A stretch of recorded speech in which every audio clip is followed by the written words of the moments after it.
नमस्कार, prime news देख रहे हैं आप और आपके साथ मैं हूं अब्दुल समद इसरार। उत्तराखंड प्राइम में आप सभी का स्वागत है। चलिए खबरों की शुरुआत करेंगे। खटीमा से पहली बड़ी खबर मिल रही है। पुलिस विभाग के लिए मिशन संवाद कार्यक्रम, मुख्यमंत्री पुष्कर सिंह धामी ने कार्यक्रम का शुभारंभ किया है। सीएम ने पुलिसकर्मियों से बातचीत भी की है। संवाद ऐप का सीएम ने लोकार्पण किया है। पुलिसकर्मियों के मानसिक स्वास्थ्य में सहायक होगा। तो देखिए, मुख्यमंत्री पुष्कर सिंह धामी की ओर से संवाद ऐप का लोकार्पण किया गया है और सीएम की ओर से कहा गया है कि पुलिसकर्मियों के मानसिक स्वास्थ्य के लिए ये ऐप कारगर साबित होगा।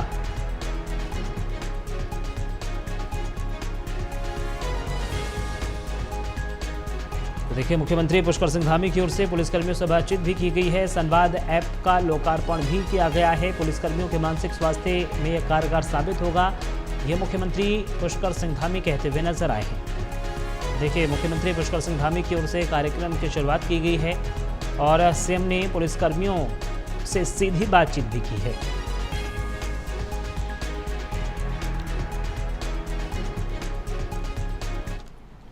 खबरों में आगे बढ़ेंगे। देहरादून से एक और बड़ी खबर मिल रही है। उत्तराखंड में कांवड़ यात्रा की तैयारियां तेज हो गई हैं। कांवड़ यात्रा को लेकर एसडीआरएफ की तैयारियां पूरी हो गई हैं।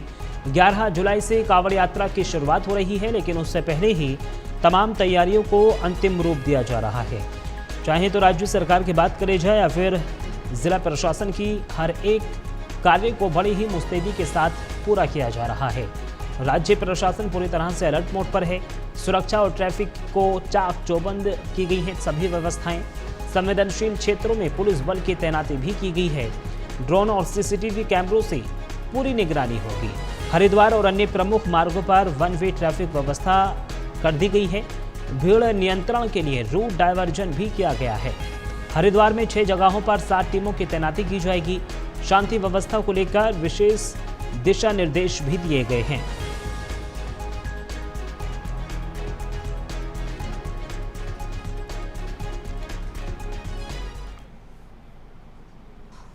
देखिए, कांवड़ यात्रा को लेके एसडीआरएफ की तैयारी पूरी है। माननीय मुख्यमंत्री जी का भी निर्देश है कि जो कांवड़ यात्रा है इस बार जो है सुगम और सुव्यवस्थित रहे और सबसे इम्पॉर्टेंट चीज़ है कि सुरक्षित रहे। तो इस बार जो हमारी टीम है वो पूरी तरीके से अलर्ट मोड पे रहेंगी। हमारा कंट्रोल रूम भी 24/7 एक्टिव है और इस साल जो है 6 स्थानों पर कांवड़ यात्रा के दौरान हम 7 सब टीम जो है तैनात करेंगे कांवड़ियों की सुरक्षा के लिए। ये जो ड्यूटी का स्थान है वो मैं आपको बताना चाहूँगा। इसमें कांगड़ा घाट पुल हरिद्वार, बैरागी कैंप घाट हरिद्वार, प्रेमनगर आश्रम घाट हरिद्वार, नाव घाट राम झूला ऋषिकेश और नीलकंठ मंदिर ड्यूटी पे और एक। उत्तराखंड की राजधानी देहरादून में नगर विमानन सम्मेलन का आयोजन किया गया, जिसमें मुख्यमंत्री पुष्कर सिंह धामी और केंद्रीय नागर विमानन मंत्री किंजरापू राममोहन नायडू समेत कई वरिष्ठ अधिकारी शामिल हुए। इस सम्मेलन के केंद्र में पर्वतीय राज्यों के हवाई संपर्क का मुद्दा केंद्र पर रहा, जिस पर मुख्यमंत्री पुष्कर सिंह धामी ने खुलकर अपनी बातें रखी। मुख्यमंत्री धामी ने कहा है कि प्रधानमंत्री नरेंद्र मोदी के नेतृत्व में भारत का नागर विमानन क्षेत्र नई ऊंचाइयों को छू रहा है। उन्होंने कहा है कि केंद्र सरकार की उड़ान योजना से छोटे शहरों और दुर्गम क्षेत्रों को हवाई संपर्क से जोड़ने को जो भी अभियान शुरू हुआ है उससे आम नागरिकों को बड़ी राहत मिली है और स्थानीय अर्थव्यवस्था को भी मजबूती मिली है।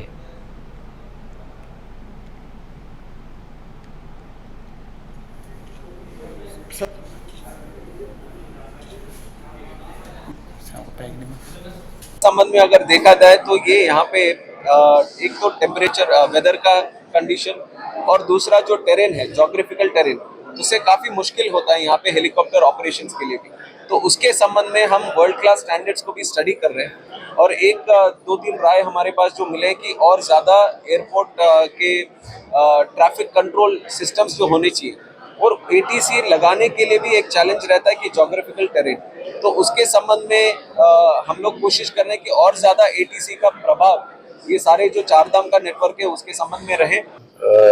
देहरादून उत्तराखंड में हमारे उत्तर प्रदेश, राजस्थान, हरियाणा, हिमाचल और उत्तराखंड या ये नॉर्दर्न रीजन की बैठक हो रही है। इसमें ये बहुत महत्वपूर्ण बैठक है। इससे निश्चित रूप से इन क्षेत्रों में हवाई सेवाओं को और कैसे विस्तार रूप दिया जाए, कैसे और सुविधाएं बढ़ाई जाएं, कैसे नए एयरपोर्ट्स का विस्तार किया जाए यात्रियों को अच्छी सुविधा मिले। और जो राज्यों की अपनी अपनी चुनौतियां हैं, उन चुनौतियों पर भारत सरकार उस पर किस प्रकार से सहयोग कर सकती है, किस प्रकार से उन सेवाओं को और आगे बढ़ा सकती है, उन सभी पर आज यहाँ पूरे दिन भर चर्चा होने वाली है। मैं आज यहाँ राम मोहन नायडू जी को विशेष रूप से जसपुर क्षेत्र की 3 बार विधायक रह चुके वरिष्ठ बीजेपी नेता डॉक्टर शैलेंद्र मोहन सिंघल ने अपने कार्यालय नर्सिंग होम पर पंचायत चुनाव को लेकर एक प्रेस कॉन्फ्रेंस की, जिसमें जसपुर 62 विधानसभा क्षेत्र में जिला पंचायत की 5 सीटों में से 4 सीटों पर बीजेपी द्वारा उतारे गए प्रत्याशियों का प्रेस वार्ता में पहुंचने पर फूल माला पहनाकर जोरदार स्वागत किया गया। इन 4 सीटों पर बीजेपी की जोरदार जीत का भी दावा पेश किया गया है।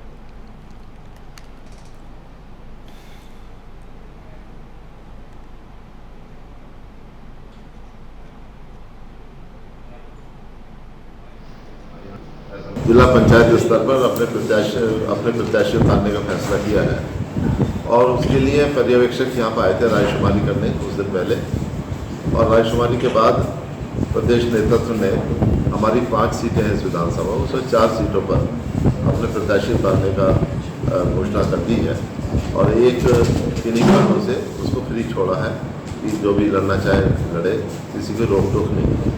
तो पार्टी पूरी तरह से जा रहे हैं जिला पंचायत की। त्रिस्तरीय पंचायत चुनाव के तहत आज नामांकन प्रक्रिया के तीसरे और आखिरी दिन जिला पंचायत सदस्य पद पर कुल 48 नामांकन दाखिल हुए। जिला पंचायत सदस्य पद के आरओ और मुख्य कृषि अधिकारी डॉक्टर वीके यादव ने जानकारी देते हुए बताया कि बीते रात यानी शुक्रवार तक जिला पंचायत सदस्य पद पर 133 नामांकन हुए और आज 48 नामांकन हुए। उन्होंने बताया कि कुल मिलाकर 181 उम्मीदवार अभी मैदान में हैं। उन्होंने बताया कि आज 5 जुलाई को नामांकन प्रक्रिया संपन्न होने के बाद 7 जुलाई और 8 जुलाई को नामांकन पत्रों की जांच होगी। इसके बाद 10 और 11 जुलाई को नाम वापसी के बाद जनपद में जिला पंचायत सदस्य की सभी 38 सीटों पर प्रत्याशियों की सही स्थिति भी तय हो जाएगी। कुल 14 नामांकन पत्रों की बिक्री हुई है। कुल 322 नामांकन पत्रों की बिक्री हो चुकी है।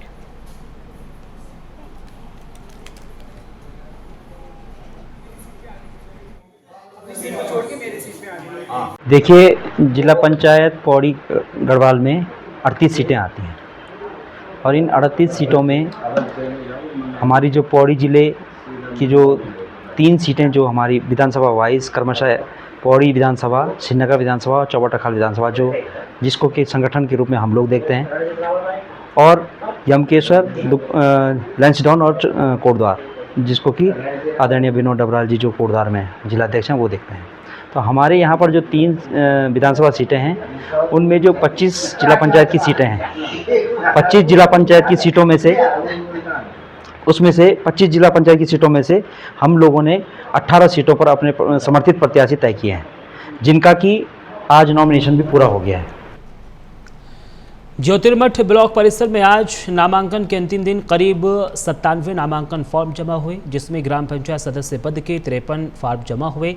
ग्राम पंचायत सदस्य के 414 पदों के सापेक्ष आज तक कुल 87 नामांकन हुए। ग्राम प्रधान पद पर आज 30 नामांकन हुए और आज तक कुल ग्राम प्रधान के 58 पदों के सापेक्ष 161 नामांकन हुए।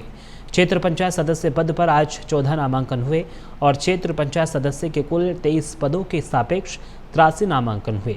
सभी पदों को मिलकर यानी ज्योतिर्मठ विकासखंड में कुल 331 नामांकन फॉर्म जमा हुए हैं।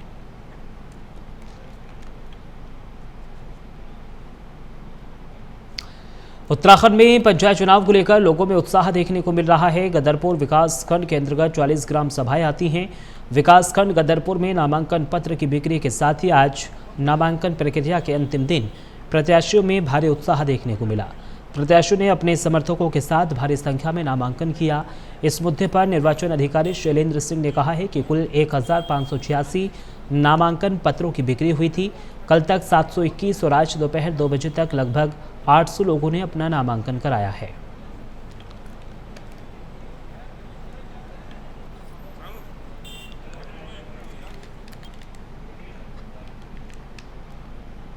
मंगलौर की रिबड़हेरी गन्ना विकास समिति के चेयरमैन पद पर जीत हासिल कर विजय रही। इसमें 8 डायरेक्टर में से 7 डायरेक्टर ने नेशु राठी के पक्ष में मत किया। इसको लेकर गन्ना विकास समिति में भारी उत्साह का माहौल रहा। तो वहीं विनोद कुमार को गन्ना समिति का वाइस चेयरमैन बनाया गया। इस मौके पर चेयरमैन देशु राठी ने कहा है कि वो भारतीय जनता पार्टी के आभारी हैं कि उन्हें चेयरमैन बनने का मौका दिया। वो अब किसानों के हितों में कार्य करेंगी।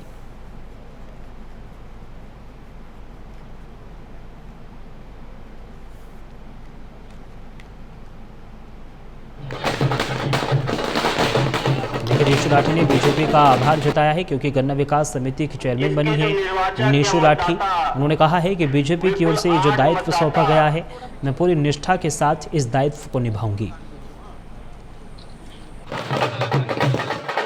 मैं भाजपा का धन्यवाद करना चाहती हूं और अपने सभी डायरेक्टरों का, अपने किसान भाइयों का, जो अपने बड़े हैं, उनका सबका धन्यवाद करना चाहती हूं कि उन्होंने मुझे इस काबिल समझा और आज जो मैं इस पद पर खड़ी हूँ वो सबके सहयोग से ही खड़ी हूँ और मैं पूरी भाजपा का धन्यवाद करना चाहती हूँ।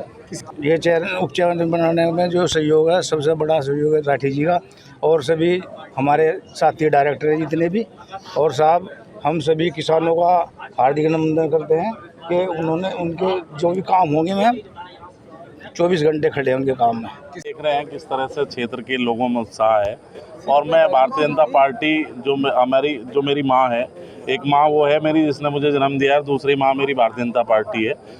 तो मैं उसका आभारी हूँ कि उन्होंने मुझे हम पर विश्वास जताया, हमारे परिवार पर विश्वास जताया और मेरी पत्नी को यहाँ से अध्यक्ष पद का उम्मीदवार बनाया। सर्वप्रथम तो मैं भारतीय जनता पार्टी का आभारी हूँ और जो 66 गाँव के यहाँ जो इस समिति में से जुड़े हुए हैं, जो वहाँ के प्रतिनिधि चुनकर आए हैं और फिर डायरेक्टर चुन के आए हैं और जो हमारे सहयोगी रहे हैं, मैं सभी का, चाहे वो प्रत्यक्ष रूप से रहे हों चाहे अप्रत्यक्ष रूप से रहे हों, सभी का आभारी हूँ। पहाड़ों की रानी मसूरी इन दिनों प्रशासनिक हलचलों से खरबाई हुई है। नगरपालिका प्रशासन और गढ़वाल जल संस्थान के बीच हुए टकराव ने एक गंभीर विवाद का रूप ले लिया है, जहां एक और जल संस्थान ने पालिका कर्मचारियों ने उनके स्टाफ रूम पर कब्जा करने का आरोप लगाया, तो वहीं नगर पालिका ने जल संस्थान पर उनके कर्मचारियों के पानी के कनेक्शन काटने जैसे गंभीर आरोप लगाए। मामले की शुरुआत उस समय हुई जब गढ़वाल जल संस्थान के एक स्टाफ रूम को लेकर नगरपालिका का एक कर्मचारी वहां पहुंचा। जल संस्थान का आरोप है कि उक्त कर्मचारी बिना किसी आधिकारिक आदेश के स्टाफ रूम पर जबरन कब्जा करने की कोशिश कर रहा था।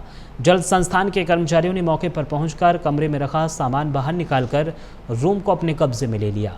इस घटना के बाद नगरपालिका प्रशासन भी सामने आया और गढ़वाल जल संस्थान पर बिना पूर्व सूचना के नगरपालिका कर्मचारियों के पानी के कनेक्शन काटने का आरोप लगाया।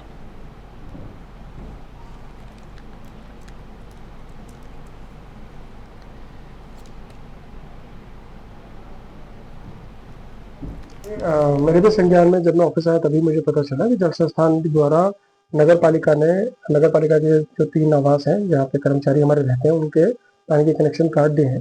तो ये बहुत ही मतलब दुखद और बहुत गलत घटना थी। मैंने उनके एक्सीडेंट साहब, उनके जब समय जो अभियंता थे उनसे बातचीत हुई, वो वहीं पर मौके पर मौजूद थे। तो उनके द्वारा न तो नगर पालिका के कार्यालय में कोई लिखित इस चीज़ का अवगत कराया गया, ना ही अध्यक्ष महोदया को अवगत कराया गया, ना ही मुझे फोन पर ही अवगत कराया गया, जिस कारण के हमारे कर्मचारियों में भी बहुत रोष की स्थिति उत्पन्न हो गई। और मेरे द्वारा फिर इनसे मुलाकात की गई तो ये इनका कहना था कि ये जमीन आवंटित हो रखी है और हमारे 3 कर्मचारियों को हमने आवास बनाकर दे रखे हैं। सितारगंज शहर में नेकी खिदमत फाउंडेशन की ओर से हसन हुसैन की याद में चौथा विशाल ब्लड डोनेशन कैंप बड़े उत्साह और सेवा भाव के साथ आयोजित किया गया। कार्यक्रम का उद्घाटन हज कमेटी के अध्यक्ष खतीब अहमद ने फीता काटकर किया। इस कैंप में 111 यूनिट रक्तवीरों ने रक्तदान किया, जिसे स्थानीय ब्लड बैंक के माध्यम से ज़रूरतमंद मरीजों को निःशुल्क उपलब्ध कराया जाएगा। फाउंडेशन के संस्थापक इश्तियाक अंसारी ने बताया कि ये लगातार चौथा साल है जब हसन हुसैन की याद में ये ब्लड डोनेशन कैंप आयोजित किया गया। उन्होंने कहा है कि रक्तदान महादान है और इसके माध्यम से अनेक जिंदगियां बचाई जा सकती हैं।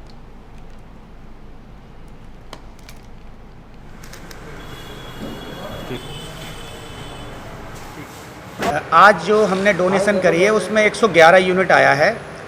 वैसे तो हर साल से ज़्यादा ये बड़ा हमारा कैंप है, क्योंकि अभी हमने 1.5 महीने पूर्व एक कैंप लगाया था जो शहर में ब्लड की कमी को देखते हुए, तो उसमें भी हमने करीब 105-6 यूनिट हमने उसमें भी डोनेशन करा था। तो इन 1.5 महीने के अंदर अगर हम औसतन देखें तो हम 200+ यूनिट कर चुके हैं। और ये जो ब्लड है, ये ब्लड हर ज़रूरतमंद को मिल जाता है। सबसे मेन इसमें जो उपलब्धि है, थैलेसीमिया के जो पेशेंट है उन्हें हर महीने ब्लड चढ़ता है। ब्लड कैंसर के जो पेशेंट है उन्हें ब्लड चढ़ता है, और उस कंडीशन में ब्लड बैंक उन्हें बिना किसी डोनेशन के देती है, और वो तब देती है जब हम जैसे युवा लोग उसमें कैंपिंग करते हैं। जिन्हें रक्त की ज़रूरत होती है वहाँ तक हमारी आवाज़ को पहुँचाते हैं। और आज का कैंप जो हमारा रहा है बहुत ही सफल रहा है। आज जो उत्साह देखने को हमारे रक्तवीरों में मिला है वो वाकई काबिल तारीफ़ है।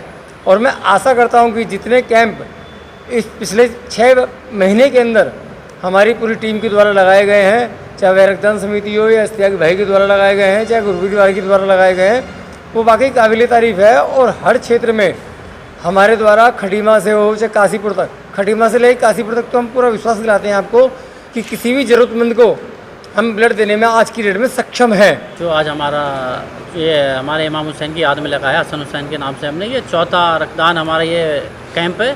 जो पिछले बार हमने जो कैंप लगाया तो उससे ज़्यादा इस बार सफल हुआ। 111 यूनिट हुए हैं। और अभी जो बीच में हमने 1.5 महीने पहले एक कैंप लगाया था तो उसमें भी 100% हो गया था, लगभग 100 से पार हो गए थे।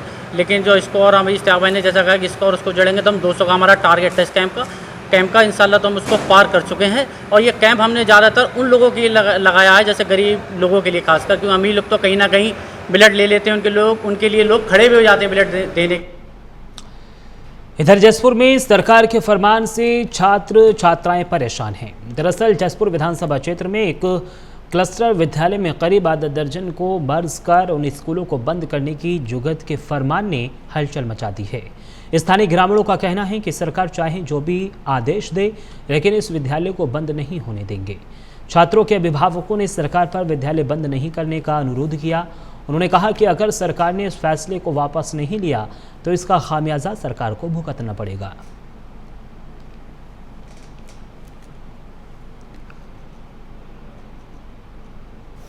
मैं नीरज चौहान, यहाँ सहायक अध्यापक हूँ राजकीय उच्चतर माध्यमिक विद्यालय पूरनपुर में। और आज हमारे विद्यालय में जो क्षेत्रवासी तमाम जनप्रतिनिधि, अभिभावक और जो यहाँ के अभिभावक हैं, क्षेत्रवासी हैं और जनप्रतिनिधि हैं, सभी लोग उपस्थित हुए हैं। अपनी मांग को लेकर इन्होंने एक प्रत्यावेदन भी हमें सौंपा है प्रधानाचार्य के नाम का, जो इन्होंने माननीय मुख्यमंत्री जी को संबोधित है। और उसमें प्रतिलिपि हमारे प्रधानाचार्य जी की है कि हमारा विद्यालय किसी कीमत पर बंद न किया जाए।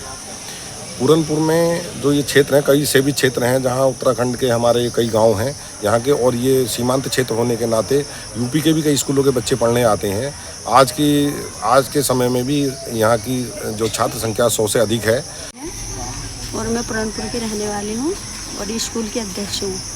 ठीक है, मैं चाहती हूँ कि मतलब स्कूल ये सरकार का वो है कि बंद करने का, मैं ये चाहती हूँ कि ये स्कूल बंद ना हो। बिटिया बच्चे पढ़ते हैं, हम गरीब आदमी हैं, बाहर कैसे जाएंगे पढ़ने के लिए, तो मेरा वो है कि ये बंद ना किया जाए। जसपुर ब्लॉक में एक ही विद्यालय राजकीय इंटर कॉलेज महुआ डाबरा को क्लस्टर बनाया गया है। इसमें से अभी जो संभावित मर्ज होने वालों के नाम आए, सूची आई है, वो राजकीय इंटर कॉलेज रायपुर, राजकीय उच्चतर माध्यमिक विद्यालय पूरनपुर, राजकीय कन्या उच्चतर माध्यमिक विद्यालय कासमपुर, रांची कन्या उच्चतर माध्यमिक विद्यालय राजपुर, रांची कन्या उच्चतर माध्यमिक विद्यालय धर्मपुर है। प्रक्रिया जब शुरू होगी तभी इस तरह की बातें सामने आएंगी, अभी ऐसी कोई बात नहीं है। मर्ज की प्रक्रिया जब ऊपर से स्पष्ट होगी, उससे आदेश आएंगे, उस हिसाब से मर्ज किया जाएगा। लालकुआ में राज्यसभा सांसद और बीजेपी के नवनिर्वाचित प्रदेश अध्यक्ष महेंद्र भट्ट को एक बार फिर बीजेपी प्रदेश अध्यक्ष की कमान सौंप दी गई है।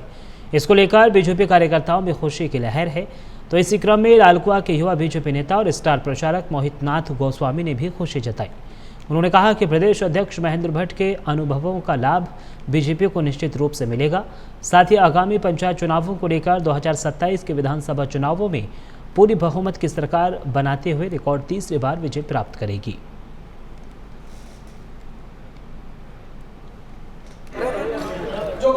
महेंद्र भट्ट जी को पुनः प्रदेश अध्यक्ष बनाने पर हार्दिक उनको बधाई देते हैं। और एक लंबे मंथन के बाद, शीर्ष नेतृत्व का एक लंबा मंथन होने के बाद जो नाम निकल के आए हैं, उनके अपने पिछले कार्यकाल को देखते हुए और उनकी अपनी पर्सनल छवि को देखते हुए, एक साफ़ सुथरी छवि के व्यक्तित्व को रखने वाले हमारे माननीय श्री महेंद्र भट्ट जी बहुत साफ़ सुथरी छवि है उनकी, और इस आधार पे उत्तराखंड की जनता भी बहुत खुश है उनसे, और उनसे कई लोगों का लगाव है। बहुत अच्छा नाम निकल करके मंथन में आया है, सभी लोग खुश हैं। कोई भी प्रदेश हो, कोई भी प्रदेश का चुनाव हो, वो प्रदेश के चुनाव को अगर सरकार बनानी होती है तो ज़मीन के स्तर से ही सरकार को बनाया जा सकता है। और जैसा कि आप जानते हैं कि बीजेपी एक ऐसी पार्टी है जिस पार्टी में ज़मीनी स्तर से काम करने वाले कार्यकर्ताओं की कोई कमी नहीं है। बीजेपी पार्टी एक ऐसी पार्टी है कि जिसमें कार्यकर्ता एक टाइम का खाने के बाद भी क्या कहते हैं, पार्टी के लिए काम करते हैं। सितारगंज में सहकारी गन्ना विकास समिति में प्रबंध कमेटी के डायरेक्टर का चुनाव शांतिपूर्ण संपन्न हुआ, जहां नकाहा सीट से आरिफ मलिक ने अपनी प्रतिद्वंदी जगमोहन सिंह को 2 वोटों से हरा दिया। आपको बता दें कि सहकारी गन्ना विकास समिति की प्रबंध कमेटी में डायरेक्टर की कुल 12 सीटें हैं। इसमें से 10 सीटों पर पहले ही निर्विरोध डायरेक्टर चुने जा चुके हैं। दरअसल गोविंदनगर सीट पर किसी के नामांकन न करने से चुनाव रद्द हो गया था। इसके बाद निर्वाचन अधिकारी हुमांशु जोशी ने विजेता आरिफ मलिक को विजय प्रमाण पत्र दिया। वहीं विजय होने के बाद आरिफ मलिक के समर्थक किसानों ने एक दूसरे को बधाई दी और विजय जुलूस निकाला।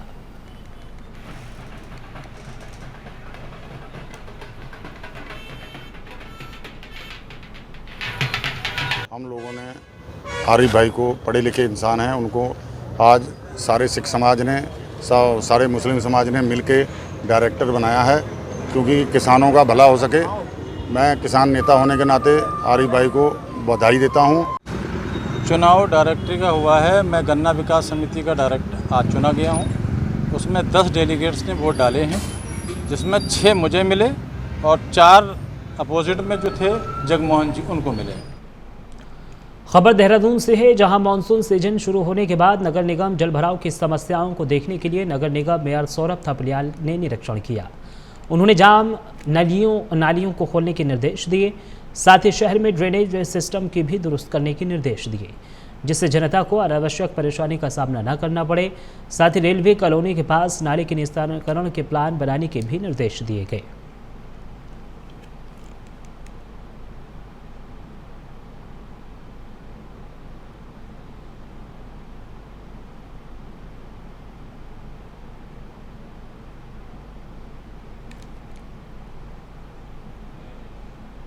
देखिए, अभी ऐसा देखने में आया कि हम फिलहाल जो फौरी तौर पर जो हम कर सकते हैं वो हम ये कर सकते हैं कि इसमें जो मैंने वहाँ पे जो निर्देश दिए हैं कि जो नाले हैं इनकी तुरंत सफाई की जाए, क्योंकि वो कहीं ना कहीं उसमें जो कचरा वगैरह भरता है, इसकी वजह से पानी जो है सड़कों में आता है। तो नालों की सफाई के लिए कहा है, और इसमें एक योजना बनाने को कहा है। पीछे एक नाला पड़ता है इधर रेलवे कॉलोनी की साइड, तो उस नाले तक अगर हम यहाँ पे एक बड़े ह्यूम पाइप की वजह के माध्यम से अगर वहाँ का जो जल है उसका निस्तारण कर सकते हैं, तो इसके लिए मैंने कहा है कि जरा इसके लिए एस्टिमेट बनाइए कितने का खर्चा है। अगर निगम स्वयं के खर्चे पर इसको पूरा कर पाएगा तो हम इसे अपने आप ही पूरा कर देंगे, वरना फिर शासन का सहयोग इसके लिए लिया जाए। देहरादून में साइबर फ्रॉड बढ़ने के साथ ही साइबर पुलिस भी साइबर फ्रॉड के प्रति बेहद सक्रिय बनी हुई है, जहां बीते दिन साइबर पुलिस ने एक साइबर अपराधी को तमिलनाडु से गिरफ्तार किया है। आपको बता दें कि नैनीताल निवासी पीड़ित ने शिकायत की थी कि उसके साथ क्रिप्टो करेंसी में निवेश और अधिक लाभ का झांसा देकर 62 लाख रुपए की साइबर ठगी हुई है। इसके बाद साइबर पुलिस लगातार अपराधी को पकड़ने में जुटी रही। इसके बाद आरोपी को गिरफ्तार कर उप जिला कारावास हल्द्वानी भेज दिया गया है।